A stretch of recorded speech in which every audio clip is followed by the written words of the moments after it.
Right. Hello, everyone. I don't know. Are we all live? Can we Yeah, hey. check? Are we live? It's not showing up Hello. on my YouTube, but I think there is a delay between this channel and YouTube. So, anyway, hi, everyone. Thank you for joining in. It's exciting, and we are all, well, I'm nervous, but let's just get started. Is it all working? I think so. So, why are we here today? I'm Susanna, and I'm here joined with Matt Stauffer, Anna, and Jess. Before we ask them all to say something a little bit about themselves, let me just say why I wanted to do this talk. Oh, thank you, Freak. Good to know. Audio good, video good. So I wanted to do this chat, like an informal, friendly chat between friends, really, just to check the state, well, not the state of women in Laravel, but why do we think there are so few women Laravel developers, really? And just talk about our experiences, because we are all from all over the world. I am based in the UK, Matt is in the US, Anna is in Portugal, and Jess is in Australia. So I thought it would be interesting to hear our own, experiences and the differences, really. So before we start, Matt, would you like to say few words about yourself? Hey, I'm Matt. I'm a man. Um, and I had No, what are whoops. you doing here? Uh, Anyone who follows me on Twitter knows this, but I want to actively acknowledge it for anybody who's seeing this on YouTube. It's it's strange for a man to be on a panel about women, and we know that. And the first thing I told Susanna when she wanted me on, I was like, no, I shouldn't be there. I should be a man. But it has been acknowledged that as someone who is involved in hiring women in the Laravel community and hoping to promote women in the Laravel community, that there might be some times where I have a good answer. So I run an agency called Titan, where we try to hire women, but also anybody in the Laravel community. And so hopefully some of my experiences there will prove useful. Cool, thank you. I have to say the reason I picked you, because you are right next to me on my screen, so I'm kind of going clockwise. So that's the reason. Got it. Sorry. So Jess, you're next on the road. I'm Jess Archer. I'm from Brisbane in Australia. I'm a full stack developer, but I'm most passionate about Laravel, Tailwind, and Vue. Yeah, you've probably, I don't know if anyone's heard of me on like the Base Code podcast I do with JMac. I've spoken at a few Laracons now, so yeah. And you've had a really popular recent podcast with Matt about APIs and Laravel. On the Very Laravel cool podcast. That was really cool. Cool. And Anna, can you tell us a little bit about yourself? Hi, I'm Anna from Portugal, as Susanna said. I'm a full stack web developer. I've been loving Laravel since 2015 when I started with coding, really. And it's always something that I'm drawn to. I love the community, and it's great to be here. And thank you for inviting me, Susanna. Oh, you're welcome. Cool. So I've got just a few words in a way of introduction why I founded Larabelles, really. So I've looked into, it all started 2-3 years ago when I was looking for a community to join in Laravel, because there are communities all over the place. It's like every main technology seems to have a community for women, and Laravel didn't seem to have one. And I looked into research, and I just realized that in general, there are quite few women in tech. And in fact, research shows that there are only about 23% of women employees working in the STEM field, and only about 5% of them are in the leadership positions. And even for the big tech giant companies such as Google, Amazon, Facebook, there's altogether about only 25% of their employees are women. So I found it really interesting that, first of all, I wonder why that is, and what can we do about it? And although I don't have any Laravel statistics, I couldn't find anything to do how many women there are in Laravel, but I suppose the trend is obvious, and I believe it will be pretty similar. So yes, the Laravel community is really nice, kind, welcoming to all new developers, and really, really good community. But yeah, I just thought it would be nice to encourage the women that we have among us to be more maybe public, so that we know more about them, and to bring more of them in if we can. So I thought we could just talk about why, first of all, why do you think there are so few women Laravel developers? And do you think, is this your experience as well? Is that what you think too? Or is it just my feeling? So what do you think? Jess, I'm looking at you again. You're just okay. Yeah. The 25% number is interesting because in my personal experience, I feel like it's less than that. I don't know whether that's perceived or real, but when I think back of jobs I've had and like online conferences I've been to, probably the biggest examples have probably been the Laracons I've been to. Now, they've been incredibly welcoming places, but I've probably been one of, I don't know, 3, 4, 5 women total in a room of, like in New York, for example, like 700 men, I think. Wow. Okay. And that was pretty glaring. And 2 of the women I did speak to weren't actually developers; they were there, in like supporting the conference as opposed to being attendees of the conference. So that made the number even smaller. In Australia, it was similar at Laracon Australia. And where I've worked, it's always been maybe me and one other. So as for why that is, I mean, Really? I have a lot of opinions about technology, but for this sort of stuff, I find myself, I don't know, like grasping for reasons why. I mean, I can certainly think of a few. I don't want to hog the microphone, but I think the biggest reason is the saying that you can't. Well, it's hard to be what you can't see, and so Definitely. it's just this idea of representation, right? If you don't see people who look like you in places, you don't feel like you belong there, you don't feel welcome, you don't even feel like you can actually do that role potentially, especially for younger people who haven't developed the thicker skin and confidence and all those sorts of things. For me, that's probably the single biggest thing, and it creates this vicious cycle because more women would attract more women, but how do you get people in the first place? So I have some ideas for that, but I'll save that. So, Anna, did you have some thoughts on well, I guess your experiences on women in Laravel and why there might be so few? Well, I do agree with you, Jess, that I think that 25% is a number a bit high. In also my experience from college, the numbers weren't that high. The really hardcore engineering classes had around 100 new students each year, and with 3 to 4 being women. If you get mixed courses with some management in the middle, like the one I did, the number of women was higher, but still it's a trend that I think it's not even close to the 25%. I think that the problem comes even before entering the workplace with colleges, and even depending on how education is structured in your country, even might be before that. Because here in Portugal, when we go to high school, we choose to go to either sciences or human sciences. I'm not sure how you say that. And even there, you see a big divide.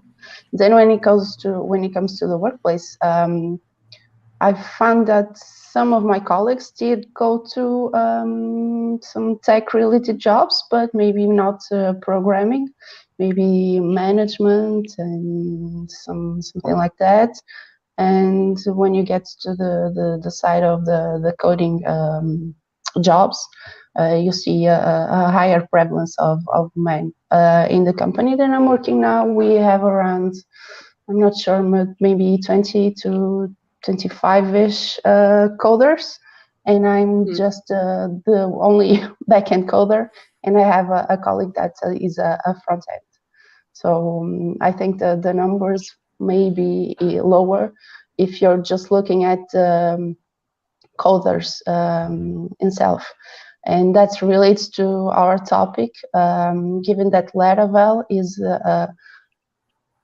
a subset of coding. So because you have many languages, and with the PHP language, you have many frameworks. I think in part it explains why there are so few Laravel female programmers. Yeah, it definitely makes sense. And yeah, go on, Jess. I was just going to say, I do feel like with JavaScript, there are more, like the ratio of women is slightly higher. I don't know what it is about Laravel, but I do notice in some of the like Vue and React communities that They seem to have more, That's interesting. at least Do you more think public women. Yeah. Could it be that JavaScript started on a front end, and it seems to be, again, I don't know if there are any statistics, but this is my feeling, is that when it comes to design, there tends to be quite a lot of women, and from design, it's kind of using JavaScript. It's closer to be doing that rather than going from design to backend. There's much bigger divide. I mean, That's a really interesting know. thought, because when I started coding, we didn't really do much JavaScript. It was all like server side, like PHP 4. So maybe, coming into it, like as the younger crowd comes other into it, way. maybe JavaScript is more appealing now. I And wonder also if maybe because it's Go ahead. it's a bit more fashionable lately. Could it be? Yeah. PHP's cool though. Yeah, but Yeah, I think- PHP gets a lot of hate. So Yeah, I mean, if you were to look at the output of code boot camps and everything like that, if anybody who's studying code in anything other than a traditional computer science program, they're going to be learning JavaScript or maybe Ruby if it's one of the older boot camps. So like if you look at anybody, like let's say we're all trying to make changes in the industry over the last 20 years, all the women who have been educated in all the new spaces that have been created in the last 20 years are primarily going to end up in JavaScript, is my experience, not in PHP. And then whether or not we like PHP, it seems like there's not a lot of people, and the same is true for a lot of the other backend languages. It's because full stack JavaScript is the I forget what you said, Anna, but like the popular way to educate people right now. And so if all these new people who are saying, oh man, you know what, we should change this, are being dumped into the JavaScript ecosystem, that is, I'm sure it's not the only one, but I would bet that's an influence. I was actually thinking that as Jess was speaking, that maybe these new courses, these boot camps that you see, the ones that I've seen are really focused on JavaScript. Maybe that's one of the reasons. Maybe that's what we need. We need a Laravel bootcamp. Yeah. to get people in. I think there are potentially Laravel boot camps, but like now that we've sort of talked about it, when I think about the beginner boot camps, especially the ones targeted for women, like in Australia, we've got like She Codes and a few other sort of groups, and they all seem to be really JavaScripty. So yeah, and my sister's in one of those right now, and so I've gotten to learn kind of a little bit firsthand from her experiences. And one of the things they're focusing on is how can we get you a job as someone who's transitioning careers? Almost all of them are transitioning careers. How can we get you a job as someone who's transitioning careers as quickly as possible? And how can we make you effective across the stack as quickly as possible with like an introduction to everything? So almost all of these boot camps are giving them like a 1 week introduction to Ruby, 1 week introduction to PHP, 1 week introduction to all these other things. And then they spend the rest of the time on JavaScript because it's one way to focus that gives you full stack experience. Right. So they're like, hey, in 6 months, how can I get you as like toe dipped in the water as possible across all these various things? And so JavaScript is the one that makes the most sense because it's like if you learn JavaScript, you understand the syntax for PHP and C and a lot of other things. You know the front end, you know the back end. And the idea is that all the startups are using full stack JavaScript. Whether or not that's true, that's definitely the idea that's prevalent in the boot camps.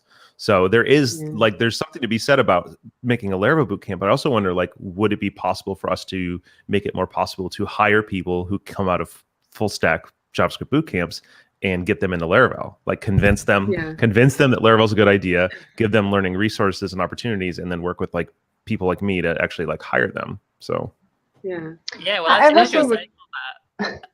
I was just thinking of like, oh, we're talking about like how good JavaScript is, and I'm like why are we talking like trying to convince people to go to PHP? But like I think it's the reason we're all here. It's Laravel. It's like JavaScript doesn't have Laravel. It doesn't have anything, in my experience, close to Laravel. I don't think any other language does, other than Ruby. But in my opinion, I think Laravel's just gone extra. So. Go on, Anna. What were you saying? Okay. I was saying that I also see in the design space some mentions of those bootcamp programs that focus heavily on a 6 or whatever month period where they're trying to teach you while you're building your portfolio and setting up things so that when it ends, you're ready to go into the market. So I was noticing a trend between both spaces, both worlds, coding and design, with the results of those bootcamp programs. Yeah. It's really, and I think what Jess said about people, like not seeing enough people that are like you, whether it's like women or young or old. If we don't see people like that out there, you might not think it's for you because you haven't thought about it. Like, it's not that you were told it's not for you. It's just it hasn't crossed your mind. Like for me and development, I didn't see many Muslims there covered. I still don't see many, and it wouldn't stop me, but it did made me stop and think, like, will I even be able to make it? I mean, will people give me a chance? And I think that's a big thing, because I think a few months ago I tweeted about it, asked a question: how many women mentors or like public developers are there? Laravel PHP, and there aren't that many. Like, there aren't that many. It's hard. I can see it might be hard for newcomers to see, like, is it for me? Like, is it really for me? If they don't see people like them. So that's a big thing, I think there's a few layers to it as well, because there's the aspect of you might not feel necessarily like unwelcome. Like, it's not like you go into the community and it's full of just horrible men, just doing nasty things. So there's like at the most sort of, and probably the most prevalent level, it's more just the representation, just not seeing people like you, as opposed to any, anything deliberate done by anyone in the communities. And I'm definitely seeing a lot more people these days. They're wanting to encourage more diversity. They're seeing the value of diversity and what that brings. Having different people's experiences working together creates just much richer outcomes for the products you're building, for the people involved. It's just, and people are really starting to see that and wanting to hire more, more women, more people of color, all sorts of different minority groups. But a lot of them are struggling because there aren't people looking for work in those communities yet. So there does seem to slowly start to be becoming a demand for it, but I can see it might be hard too, but companies might want to be more diverse, but where do they look for people? So I think that might come my question for you, man. Like, how do you make sure that Titan hires? Like, how do you look for people, or how do you invite women to apply? How do you do it? What are the practical steps people can do? Starts a lot before the hiring. That's one of the key things. So like, we do everything in our power. I wish I had just made a list. We do everything in our power to create an environment in which a woman who applies would understand during the hiring process and then during working there, that working there is a positive experience. Because first of all, we want to do that. And second of all, that means it's most likely that she'll be telling other women who will say, oh, she's a woman working at Titan, I'm going to ask her about her experiences there.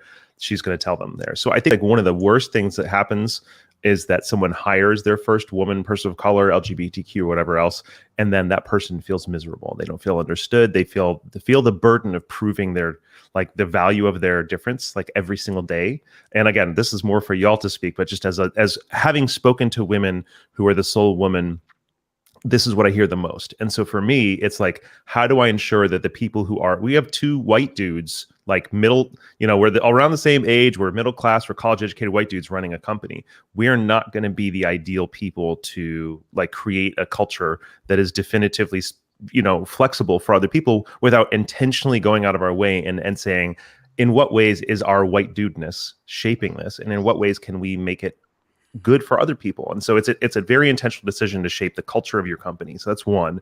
The second thing is, I'm pretty sure the vast majority of women who work at Titan were through relationships, and they're not all relationships that I did. They're relationships other people did, but we are actively doing work long before the hiring process to like get connected with women, to provide mentorship opportunities for women who are up and coming, to create roles that maybe might not be fillable because there's only so many senior Laravel women, but there's a lot more women who are interested in learning Laravel. So creating roles intentionally with the space of allowing folks to come in there, and also fostering and encouraging communities that encourage or public leaders that are giving that public space, right? Like if I can give a voice, using my platform to women, that means more women see women, there. So it's like, there's so many things you can be doing to do it, but it's work. And it's not something where you get to say, hey, you know what I'm going to do is I'm going to let any woman who applies to my job apply to my job. Why are no women applying to my job? Right. There's so many more pieces about changing your company, changing the culture of where you are, also going out and intentionally developing relationships. And like things like OnRamp. For me, the whole point of building OnRamp was so that I could try and convince people coming out of JavaScript boot camps to consider Laravel. And so like, I'm trying to answer the question there of, for example, why should I do that? Like my sister's like, well, I went to that and it's cool, but why? And I was like, oh, so I'm going to put a Larajobs thing to show on the side of it to show how many jobs there are. Right. So it's like being permanently invested in that question, not casually invested every time you put up a job listing and wonder why more women don't apply. Yeah. And I think the interesting thing you mentioned is like some people, the company might hire a woman or LGBTQT, anyone diverse background, but then that person might feel, okay, now what? So my question, I suppose, is: have you ever felt like you've been given a chance, a job, or like you've been asked to speak at a conference because you were a woman, or because you were the expert, or have you ever felt like you were maybe chosen for the wrong reasons? Jess? It's always on my mind, whether or not it's real or not. It's hard to not think about that, especially when you see like who else has been kind of invited. It's like, oh, am I supposed to be here? And to what Matt was saying before, there's from what he's learned from other women, there is this pressure that you're not just representing yourself, you're representing like your minority because you're the only one there. So there's just this much more immense pressure. I've never been in that position, but as Matt was speaking, I was reminded of an interview I had where I was asked if I was used to being in a male-dominated space. Not quite like that, because the interview was in Portuguese and I'm not sure how to translate it, but it was something around that, which I found it odd, because why would why would a male space would be different than a female space? Why should I mind, given that I've been to university in a science degree, which is loaded with guys? I've had some weird questions thrown at me during that time. It was just mind-boggling that they had somewhat of a courage to ask me in those terms. And it's really important when you're asking specifically a woman to give a conference talk, like you were mentioning, Susanna. Are you doing it because you want to meet a quota, or is that opinion valuable to you? And it's tricky. And as Jess was saying, you wish you are asked because you are important, but there's always the case that it's just for fulfilling a quota, and that's a bit bad. I will say though that like the first conference I was invited to was Laracon AU by Michael Dorinda, and I don't know how he did it, but he definitely made me feel like he valued me being there for what I could share in my knowledge. And he had cultivated a relationship for a while. Like when I met him first at a Laracon the year before as an attendee, and then in New York we were hanging out, and it was I felt supported.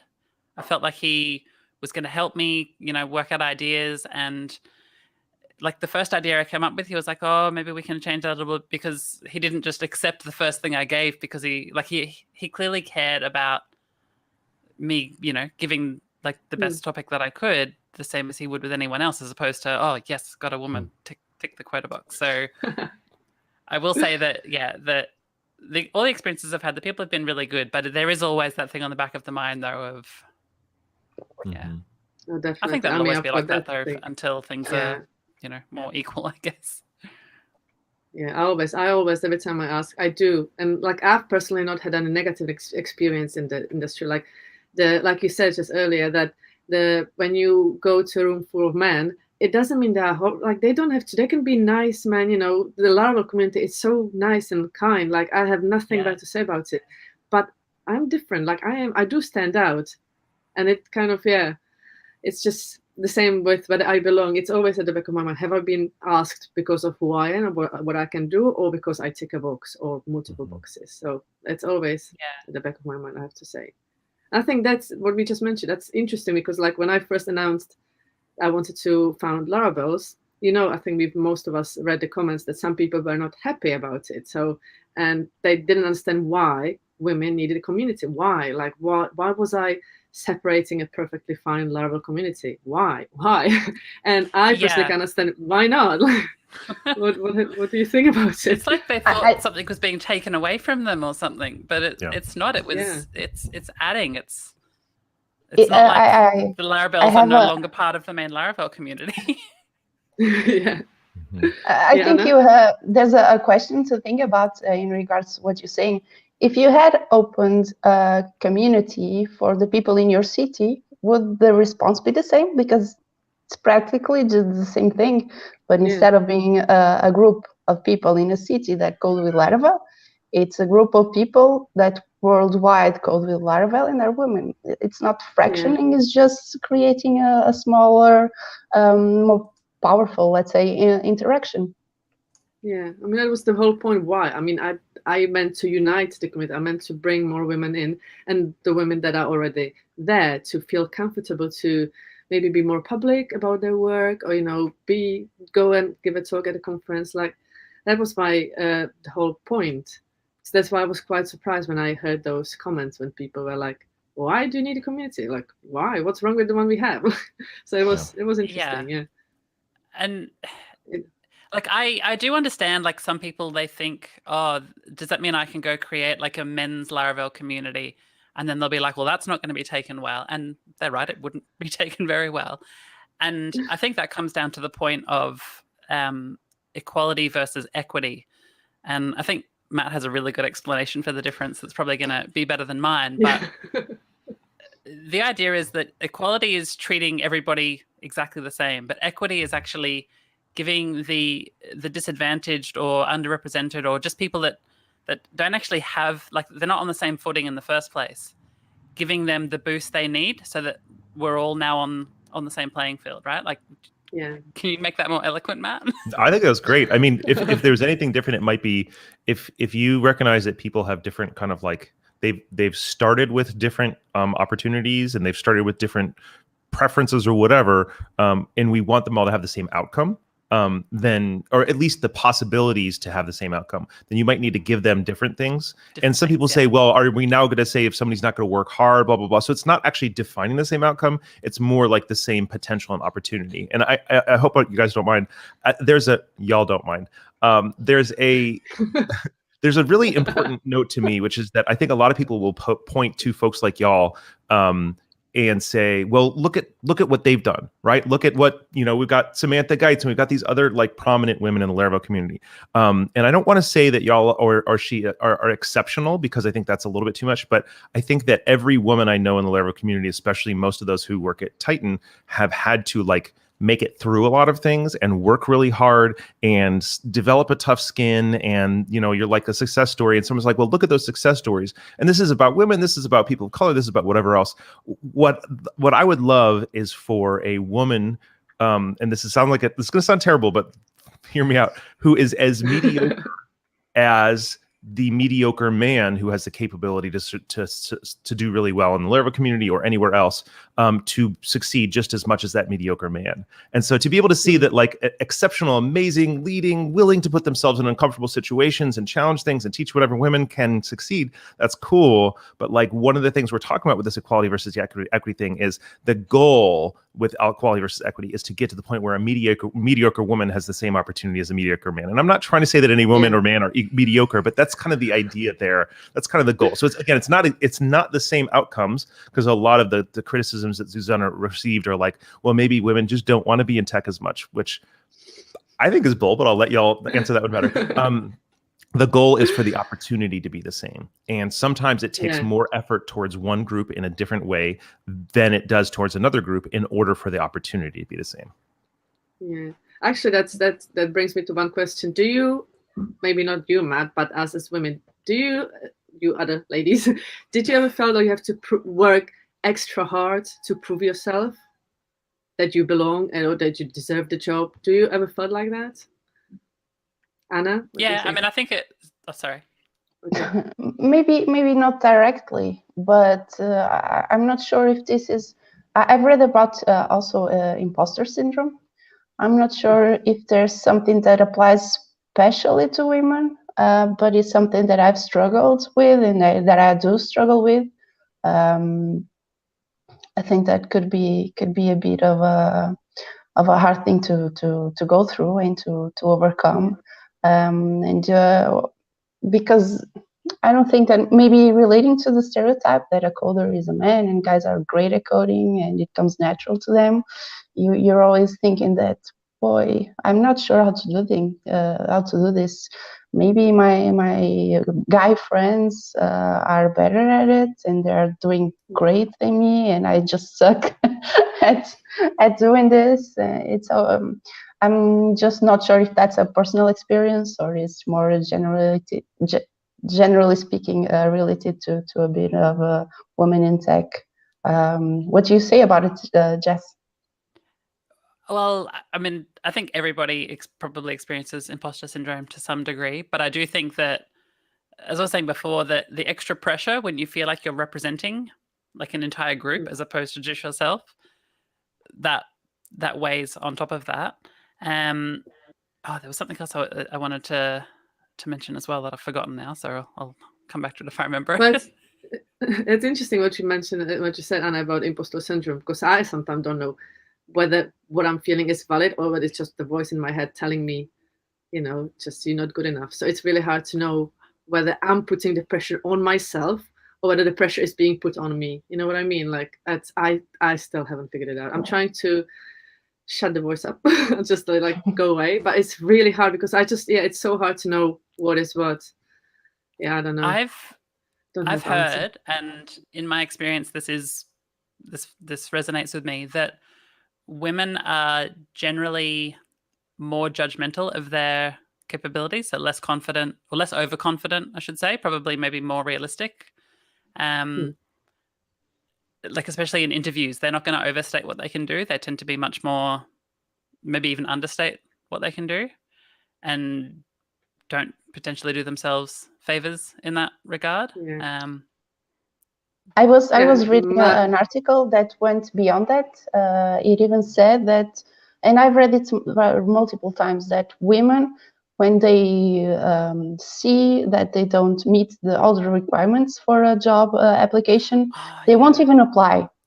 So while you get a man that tries and gets his luck to see if he's called, and maybe he is called and he enters the company and starts moving forward, women tend to be a bit more stagnant in what they do because of that fact. So it's even before that, it's even at the job application level.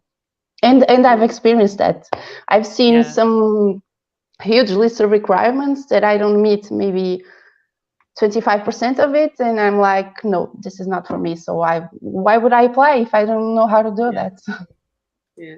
And Matt, I've seen male friends doing the opposite. Yeah. Matt, as somebody who does the hiring, have you noticed that? I mean, I think so. I have had one or two women apply who are underqualified. I've had hundreds of men apply who are underqualified, but I've also had hundreds more men than women apply. So I'm trying to make sure I'm like reading it well. I think I have noticed that, but I certainly have noticed that when we changed our job descriptions to make things, to explicitly mention, please apply even if you don't fit every single criteria on this list, because some of our best applicants have not fit every single criteria. I did notice that made a shift. And we also had women specifically call that line out as giving them freedom to apply when they wouldn't have normally. So yes, there's definitely been a difference. There have been a lot more men who applied who weren't qualified, but it's hard for me to say 100% how that compares because there's also been a lot more men who qualify. The women who work at Titan, as like, some of them came in as fully formed lead programmers, and so this is less the case for them. And some of them came in as more junior folks, and that imposter syndrome has certainly affected them more because they're more surrounded by this. And I think the younger and newer somebody is in their career when they come to Titan, the less they've had to form that thick shell, protective shell around themselves, and so the more I think vulnerable they are to those forces. And to me, that's actually great, because if we can give you a safe space at Titan where you don't have to form a super thick shell, that makes me happy. But it definitely is a note that like a lot of people persist as long as they do in the community only by, not in our community, but in just in programming in general, by creating that kind of thick shell. And I think one of the things that happens with that thick shell is just being 150% certain that you're ready for that thing. And I did want to just add a quick note that Titan's 20% Time podcast, Centauria Melton, who's one of our programmers, did a episode about imposter syndrome. So I'll just tweet. I think maybe I'll just tweet it out after this, because I don't think there's like show notes for this. But I'll send it to you too, Zuzana, as well. But I was really grateful that she was willing to speak about it, because it's not easy to come out and just publicly talk about it, and it was really great. So it makes you feel crazy. Like, it makes you think, like, am I crazy? Really? Is everyone experiencing the same thing like me? It's really hard, because it is a voice in my head, really, like, that's kind of out there. So it's hard to talk about, because everyone says everyone experiences it, but to what level? Like, ladies, do you think, has it ever stopped you? I don't know what the level of your imposter syndrome is, but has it ever stopped you from applying or speaking at a conference or doing a talk? Anything? Has it ever stopped you? Anna, you are nodding. I've never even thought of speaking in a conference, because honestly, what do I know that can add value to someone else? I know it ties a bit with the imposter, but I think that there are so many people that are way more knowledgeable than me, and that we all can learn with. But speaking not in terms of applying to a job, but while performing a job, I did hit a rough patch some months ago, with a bit of imposter syndrome and some anxiety mixed in with it, and that it completely blocked me. I couldn't do anything. I looked at the code. Unfortunately, that was the second time it happened to me. I looked at the code, and I read it. I didn't understand it. I didn't know how to move forward. I was just blocked, thinking that my colleagues were way better than me and that I should have moved along by now. And it at its worst, it can really stop you and completely block everything that you're trying to do and think. So at its worst, it can be really bad. Yeah. I mean, I don't know about you, Jess, but I experienced this quite a lot. Like you said, when you throw in the anxiety, and then you see, like, so you have a problem and you can't get past it, and then you think, okay, I suck and I shouldn't even be doing it. What am I doing? And then you see everyone else is doing so great, and everyone, it's so, when it gets so overwhelming, it's really hard to just forget it and move on. I don't know. You just have to persevere and keep trying, but at that moment, it's really hard. But what you said about a conference, like, you don't feel like you've got anything to add value to, I think that's what we said earlier. First of all, this is typical imposter syndrome telling you that's not true. And second of all, I don't think we should. Even. Me too. Like, what am I even doing? Come on. But really, even with conferences, I don't think all talks should be advanced, because again, what is the message that we are sending to people? That you have to be really an expert at something to give a talk, and then all the other people and women who feel like they don't have anything to share, they will not even try. And plus, I think having like talk at a high overview of something, or not that advanced, it would definitely be beneficial, because not everyone watching those talks is an expert. And like a lot of talks that I watch on Laracons or online and all, I watch it and I say, okay, I'm not there yet. I'll have to come back to it like in a few months' time, because right now I still have to learn this, that, and that. So I watch it, but I don't get all the value, because I don't know half of the things they're talking about. So I think having talks that are not at the expert level would be definitely beneficial, like to bring more women, more people in to give their first talk. I think that could potentially be a big like reason why people don't, because you just said, and I feel the same way, and possibly Jess. I don't know about Matt. So it's go ahead, Jess. I was just going to say, I have this feeling that always happens, that as soon as I learn something new, I assume that everybody else in the entire world already knew it, and I'm the last person to find that out. So I'm like, well, why would I teach this to anybody? Because I'm the last one that knows it. And it's never the case. And I know that intellectually, but it never feels like that. And so anytime I'm invited for a conference tour, anything like that, it's like I'm like, I just use this stuff. I'm not creating amazing things. So I was watching a movie last night. It's a 22-minute short movie called The Heartland. I'll share it on Twitter as well. And it seems totally disconnected from this, but it's a movie about growing up Black in Milwaukee, which is a city in the U.S. that doesn't have a really great history of treating its Black residents well.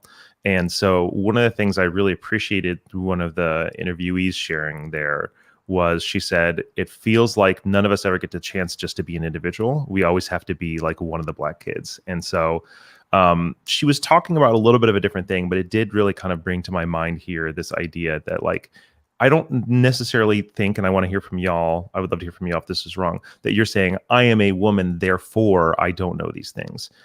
It's more like I individually don't know these things. But I do note that like people who are in any majority, whether it's an ethnic majority or a gendered majority or whatever else, religious majority, we often have the opportunity to be purely individual in our perception of ourselves and our experience of the world. And folks who aren't, even if they're not cognizant of it in that moment, they're receiving messages about like their membership in that status that contributes to their idea of themselves. And so I think like for me, for example, I have imposter syndrome, but it's influenced entirely by myself as an individual. And there's no outside messages that I've been receiving subliminally in my entire life. Well, there's no other women on that stage. Well, there's, women aren't traditionally people who have this tech stuff or whatever else it is. I haven't seen opportunities to see people of my gender or my religion or whatever else constantly be berated when they do try to speak, and then people jump out. So like there's, even if it's not at the forefront of my mind or y'all's minds, I think that there's a lot of forces that contribute towards your imposter syndrome. So it's totally true. Everybody can have, not everybody has it, but everyone can have imposter syndrome. But I think mine is purely individual, right? Whereas I think it doesn't have all those other systemic forces saying, hey, no, you're really an imposter. Why would you presume? Why would you deign to put yourself up there? So I do think it's very clear to me that y'all experience it at a different level, both because of individual conversations I've had with people, also how I've seen those systemic things. But I will, Susanna, I'm going to put you a little bit on the hot seat. A large amount of my interactions with Susanna have been telling her about how great she is and her being like, nah, not really. And, and I don't think that anybody in our community would look at Susanna and not recognize like how much amazing stuff she's done. Like she's freaking great. And yet someone in her position of having contributed so much, taught so much, being such a great helper to so many people, being a really good teacher and stuff like that. And yet she constantly thinks, I don't know what I have to do. And like for the rest of us, especially maybe for the rest of the women, like look at someone like Susanna, if she can feel imposter syndrome, which is obviously just totally out of reality for the rest of us. Look at someone like Jess, who's doing all this kind of stuff. And you may not all know Anna, but she's also freaking fantastic. If they are feeling imposter syndrome, then this is something that is out of sync with reality, right? And like, that's, I think just as a man, maybe that's the main thing I want to just say is like fantastic, creative, amazing, brilliant women are at an experience where they're not applying to conferences in our world. That's wild, right? And like that's something that I just feel like we need to fix. So, well, I think that might take us to what can we do about it. So we've discussed our experiences, which are pretty much similar, and our feelings, at least among women. So what can we do about it? I mean, when I started Larabelles, I'm kind of figuring it out as I go along because I don't know what I'm doing. I'm just trying my best. So what I'm already doing via the newsletter, eventually the website, is that I'm trying to feature women so that people know about us. So people know that there are so many women. And so far, I've got enough people to feature for the next 6 months. So there is plenty of us. So it's happening. But what else can we do? I mean, promote women. What else can I or can Larabelles do to make the situation better? And everyone's quiet because nobody knows.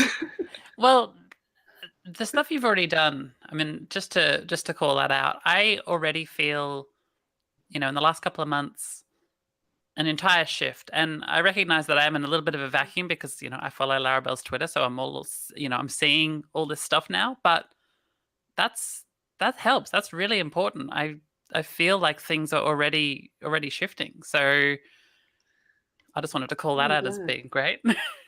Thank you. I'd like to add that, as I was saying earlier, this is a problem that stems from the formative years. So I don't think that right now with our project we can make a really big of an impact on that. But speaking to the Laravel community, I think that the steps that have been given to give voice to women in Laravel and supporting them through features and through maybe a mentorship or buddy system that we've been kind of discussing. It's a great step to help people feel welcomed and more supported, and first steps, right? Yeah, exactly. I feel like currently I'm kind of featuring women who are already developers, Laravel developers, and we need to kind of expand to welcome people who aren't. And I think talking back about, going back to the boot camps, not even boot camps, but there are plenty of women in the WordPress, like WordPress developers. There are plenty of women because WordPress is such a huge variety of jobs you can do. You can be as technical as you want or as little as you want. You can do design, you can do all sorts of things, and you can still be WordPress developers. So there are plenty of women there. I think we kind of just need to take them and bring them to Laravel somehow, because they are women. And I started with WordPress, and I think many people started with WordPress. So, and that's kind of the natural path. So there's the bootcamp way, and then there's the WordPress way. And WordPress developers are already there and working, and just need to kind of encourage them to look beyond WordPress, to show them that there are other things we can use, and show them how much fun it is. But how, like, what are the actual steps we can take? I don't know. I haven't figured it out yet. Sorry, Jess, I was going to say that. Okay. I was just going to say that is maybe a good place to start asking for suggestions from the community. You don't have to do it all alone, Susanna. Maybe someone else has an idea, a thought that it's helpful to share. Maybe through Twitter or the comments on YouTube. In the comments, Sarah Seibert said, I know it's been mentioned before, but having mentors or even pairing people up to help each other would be good. So I just want to read that, make sure that comment got surfaced. Yeah, because I've started asking people. So I've got a few people to offer to be mentors, and few people asking to be mentored. So I just need to kind of find the best way to pair people up and make it work. So everything is work in process, and I feel that it's taking me too long, because really, I've announced Larabelles, when was it, end of July? So that's like 6 months ago, and I feel like I haven't done half of the things I wanted to. The website is on my mind. The website, I've got the designs now. Thank you very much to Nohemi from Titan. I've got the designs done. I just need to build it, but yeah, I just feel like I should be moving on faster. But at the same time, I wanted to develop organically. I don't want to force my ideas on the community. So I want to listen to people, like what they want, what is needed. So I think with the feature wall, I didn't think of that when I started, and it kind of came to me as I was seeing how things are. So yeah, if anyone has any ideas, please get in touch, because I am open to anything you have to say. And also, Susanna, you don't have to do it alone. Even with the building of the websites, I think you're in the coding community, so ask for help. I know. And also, I believe that you work and you have kids, so your time doesn't stretch indefinitely. Yeah. So it is what it is. Go on, Jess. I was going to say, it could be useful to talk, not just between all of us, but also ask other people to share it. And you're already doing with the features, but ask the women who are in the community how they got into the community, and try and find out what's actually working. Like what paths, what are people's journeys? I love that. And see if there's any way we can turn that tap up a little bit more. For me, it was kind of an accident. I was, passionate about TV shows. I was a nerdy kid. So computers are like this natural outlet that let me create, fan pages. This was, back before social media or anything. So back then, being into computers wasn't cool. There was no, tech bros or anything like that. But finding out that the same story from other people could be quite interesting. No, definitely. Reverse engineering it. So do you have a degree or in computer science, or you just No, you did, because I read your bio, didn't I? Yeah. I'm a high school dropout, and I dropped out of like what we call TAFE, which is, I guess, a college. I don't know. It's like, it's not quite uni, but it's like uni light. I dropped out of that. I just wasn't enjoying it. I don't learn well in formal environments. For me, I only learn when I'm passionate about something. So I kind of need to harness my passion and point it at productive things, which generally only happens by accident. But that's kind of how I got where I am, which was good.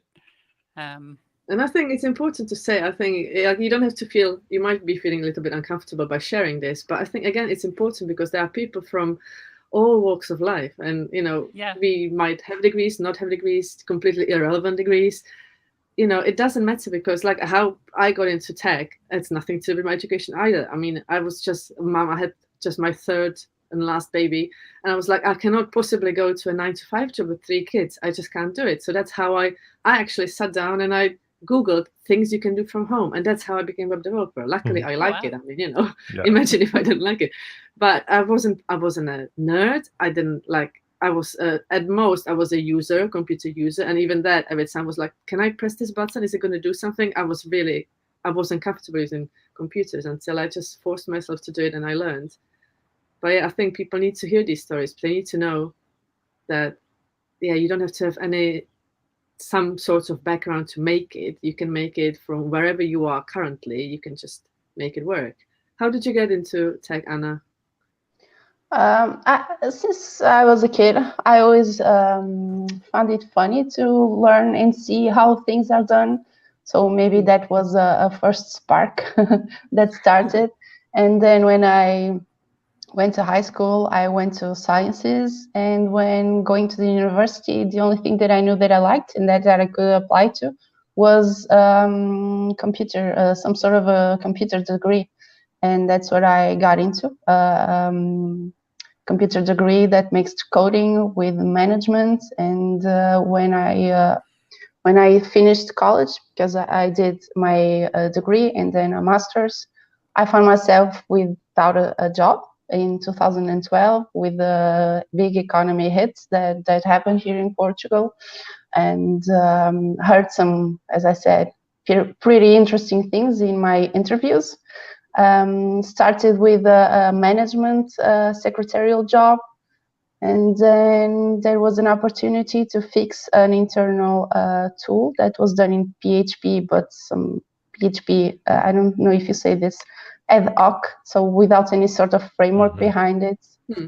And we had some attacks, and the company was starting to think of hiring someone to do that, and I was like, hello, I can code.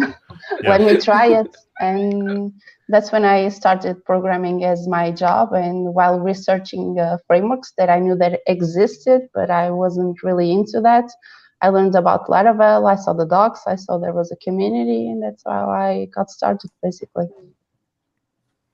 I think it's really interesting that, so Jess is a high school or college dropout. You have a master's, and I am, I've got a degree in psychology, very irrelevant, but we all have the same imposter syndrome. We all have the same issues. Doesn't matter where you come from, your background is, how educated or not, it doesn't matter at all. It seems like we are a very small sample of the population. Yes, we are just 3 of us, but it's really interesting to see that we all feel the same way. It's really fascinating. Yeah. And also, my education... I was just going to add that my education was in computer science a bit, but it gave me some basis to go on, but it really didn't taught me what I needed to know to start coding, basically. Yeah. Jess? I was just going to say, to Matt's point earlier about personalizing the imposter syndrome, I don't ever sort of really feel like, I am a woman, therefore this. So nothing, it's not conscious, that's for sure, because I think women are the best. So yeah. And, so many of the women coders I've run into, they're just just mind-blowingly good. I'm like, how can I live up to how good they are? And they're the ones that are quiet in the shadows. Yeah. So yeah, I've been lucky to have some good role models in that respect. I think we need to have more public role models. It's very important, I think, because Yeah. like that's how we started this discussion. That if we don't see people like us out there, it's not impossible. It's just that much harder to Yeah. feel personally that you can make it too. It's not, people don't have to tell you you're not good enough. They don't even have to do that. If it's in you, if that's how you feel, it's that much. Because And if somebody else tells you, you can tell them to, just go away. But if it's your own, consciousness telling you like you're not good enough, that's what we need to change. And I think one of the ways is to have role models. Yeah. And for me, having people reach out, having people take a chance on me, like I was saying with Michael Dorinda earlier, sort of just making friends with me. And same with Jason McCreary. Like I bought his book and we got chatting over, email on that. And, after a while he's like, hey, I want to start a podcast. And I'm like, what, with me? But you're JMac. And I'm just, I'm really, it's just been amazing to have some people take a chance on me and to like, put their wing around me kind of thing and show me how great the community is. So yeah. I have to say that's how I feel about you, Matt. I mean, I have to say this publicly, but this is exactly what you did. Like, I mean, you took me on, we did the stream, and you're always there for me if I have a question. It's so nice to feel like I've got someone I can count on. Like, that's someone who kind of looks out for me. It feels genuine. And even, And do you have Matt's book? I have Matt's book. Oh yes, I mean, this is the most. I mean, I've read it from the beginning and all the way back. It's just okay, I don't want to advertise your book, but it's the way it's written. Like, if I don't understand something, I can go to that book and I will understand it there. Like, the way you explain things in that book, it just works for me. So that's why. It's not because I know you. Yeah, it's because the book, even if it wasn't you who wrote it, but it just, the way it's explained, it works for me. Like, there are different ways to explain things, and the way you do it, it just works for me. So that's why it's very popular. That's another good point as well about creating content. It doesn't have to be, completely unique, never before seen. Having things explained in different ways by different people works better for different people. Or some people just, they take a little bit on each time and they have the aha moment on the third time they're exposed to something. So if you're thinking of creating content, don't think, just because, Jeffrey Way has an amazing thing on Laracast that it's completely off limits for anyone to touch. Like, I would definitely also invite like organizers or conference organizers to do, like, make it clear to people that when you do apply, when you want to submit a talk idea, you don't have to be an expert. Like, you don't, that the audience is so wide. Like, we don't need all the talks to be on a level up there when a lot of people are here and there are some people down there, and those people will not have much value because they just don't understand. So it's just, that would be nice, I think. Personally, I think that would be nice. And it would get people like Anna, when you think that you have nothing to add, I think you would. And by you doing a talk, it will encourage other women or other people, to try and do it too. But I mean, I'm saying as if I would do it myself. I probably wouldn't. I would be like, I've got nothing to add. I'm not going to even try. But, And then anyway, I think... sorry, we're out of time. My bad. Well, no, what were you saying? Go on. When I asked for example, for speakers for the Laravel podcast and stuff like that, people will recommend people not because they happen to be an expert, but just because they happen to be an interesting speaker or teacher, right? And so that's literally just happened where someone was like, oh, you should have this person on the podcast. I was like, oh, are they really an expert on this particular topic? They're like, no, I just thought they were a good speaker. And like, that's not necessarily a bad thing, right? Like, I had at least one or two people on this season who said, hey, look, I know I'm not an expert on this thing. Just tell me what you want me to speak about. And, and I was like, cool. Like, I know that I can have a great talk with you. And I know that there's not anybody who's like the absolute expert in this, or maybe that person's not available or whatever. So like, cool, that's fine. So I want to note that like, just being an engaging and interesting teacher can be enough. And you don't have to be the expert in the thing you're talking about, like just affirmation from the outside. Yeah.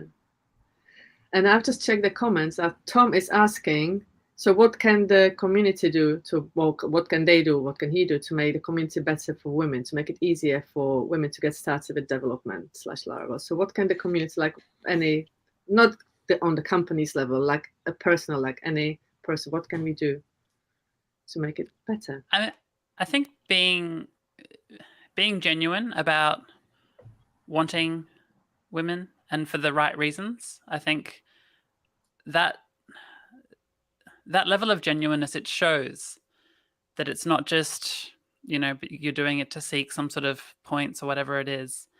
Yeah, I think just be genuine and honest with why you want women, the value that you see, the diversity, the value of that. Yeah. I think I can see the issue, how hard it might be. People thinking, okay, we want to support, but we don't want to be too obvious about it. We don't want to be like, oh, look at me, I'm supporting women. I think it's really hard to find the right way to do it. You're not doing and it I'm for not like in a brownie position. points or anything. Yeah, I don't know how. I suppose Matt is doing it. So if anyone wants to know, just ask Matt. I don't honestly, I don't know what makes the difference between genuinely offering help and then offering help that makes sound like, oh, I'm only doing it because, for the brownie points. It's hard.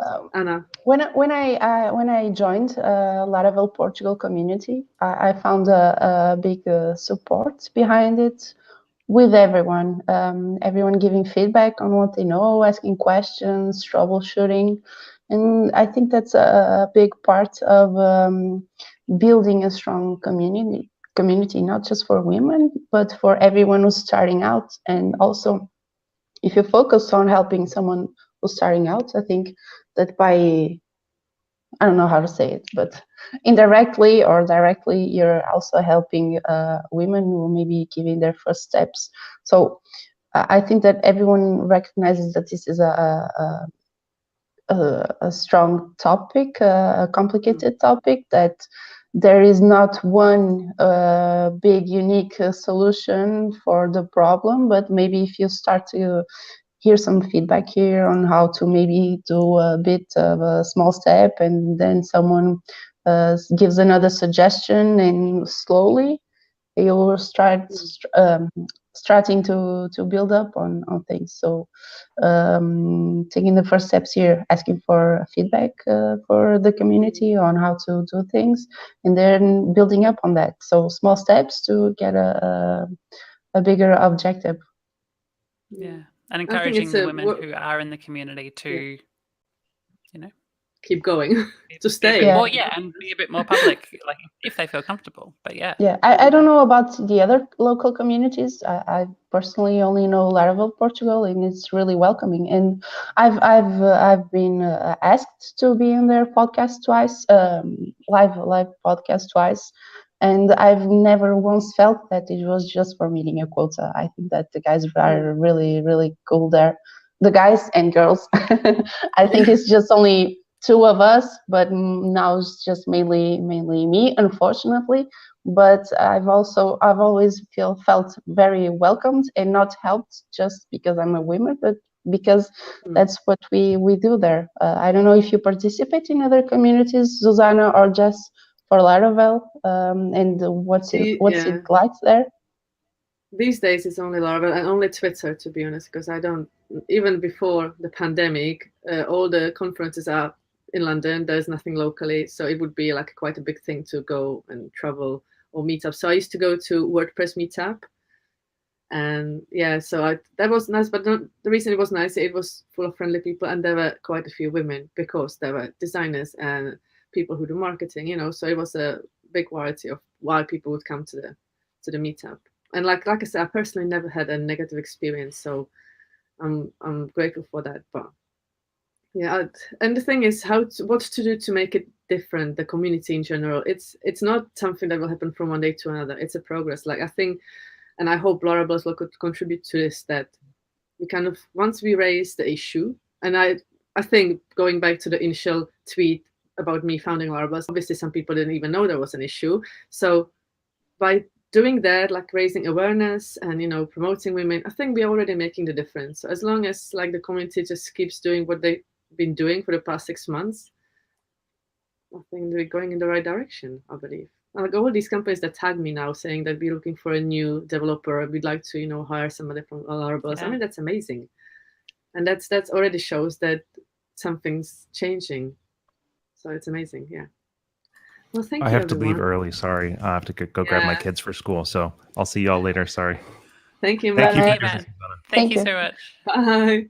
Well, we're about to finish as well. I just wanted to say before we go, so we are usually running quite a few giveaways, and we've got a new giveaway that started yesterday by Has from Twitter. Sorry, Has, I don't know your full name, but he's giving away 2 Ray licenses to Larabelles, well, to members of the Larabelles community. So all you need to do is tweet, like, reply, and I don't even know if there is a deadline on this giveaway. I have to check with him and I'll let you know. I will also include it in the newsletter, which will hopefully go out next week. But yeah, just keep an eye, everyone. Keep an eye on the Larabelles Twitter, and I'll tweet every time I see something interesting and giveaways. Cool. Well, thank you all for coming. I think it's been Thanks, interesting. Susanna. Thanks, everyone. Thanks, No Anna. Thank you, issues, I guys. hope, as far as I know. Thank you, everyone in the comments. I'm going to go over them now. I didn't have time to read as we were talking, but it was amazing. And yes, I'm planning to do this. I think for them, I'm going to say every 3 months because I don't want to overwhelm myself. And right now, the people that I've invited are people that I talk to on Twitter or in DMs anyway. But if anyone would like to come on from any, any sort of, whether it's a person of color, anyone, please get in touch. I'd like this talk or this, it's not a podcast, it's like the live Live chat stream. to be live stream, yeah, to be as inclusive and as diverse as possible, because I've already learned so many things by us being from different continents almost, and it was amazing. And it would be interesting to hear from other people and their experiences, and then just get the conversation going and make the change happen, really. Okay, so thank you, everyone. Thank you, Jess. Thank you, Anna. Thank And you. I'll see you all on Twitter. Bye, everyone. Bye.